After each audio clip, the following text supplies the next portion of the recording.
നമസ്കാരം. American president Donald Trump Indian പ്രധാനമന്ത്രി നരേന്ദ്രമോദിയെ വിളിച്ച് ഭീഷണിപ്പെടുത്തിയാണ് ഇന്ത്യ പാകിസ്ഥാൻ സംഘർഷത്തിൽ ഇന്ത്യ വെടിനിർത്തലിന് തയ്യാറായതെന്ന രാഹുൽ ഗാന്ധിയുടെ പരാമർശങ്ങൾക്ക് ചുട്ട മറുപടിയുമായി കോൺഗ്രസ് നേതാവ് ശശി തരൂർ. ട്രംപ് ഇന്ത്യയുടെ ഒരു വിഷയത്തിലും ഇടപെട്ടിട്ടില്ല.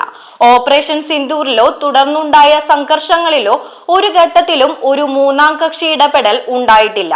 ഇന്ത്യ സംഭാഷണങ്ങൾക്ക് തയ്യാറാകും, പക്ഷേ ഒരിക്കലും നിർബന്ധങ്ങൾക്ക് വഴങ്ങില്ല.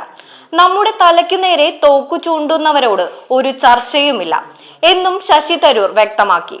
പാകിസ്ഥാന്റെ ഭീകര താവളങ്ങൾ തകർക്കുക എന്നത് മാത്രമായിരുന്നു ഓപ്പറേഷൻ സിന്ദൂരിന്റെ ലക്ഷ്യം.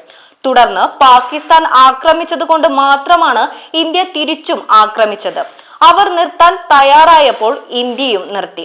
വെടിനിർത്തൽ പാകിസ്ഥാന്റെ ആവശ്യമായിരുന്നു. ഭീകര ഭീഷണി നിലനിൽക്കുന്നിടത്തോളം കാലം ഇന്ത്യ പാകിസ്ഥാനുമായി ഒരു ചർച്ചയ്ക്കും തയ്യാറല്ല എന്നും ശശി തരൂർ വ്യക്തമാക്കി.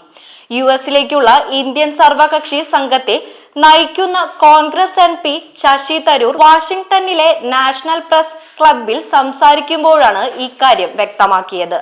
അതിർത്തി കടന്നുള്ള ഭീകരതയെക്കുറിച്ചുള്ള ഇന്ത്യയുടെ നിലപാട് US ഉൾപ്പെടെയുള്ള എല്ലാ പങ്കാളികൾക്കും വ്യക്തമാക്കിയിട്ടുണ്ടെന്നും അദ്ദേഹം അറിയിച്ചു. News desk Bharathabhoomi.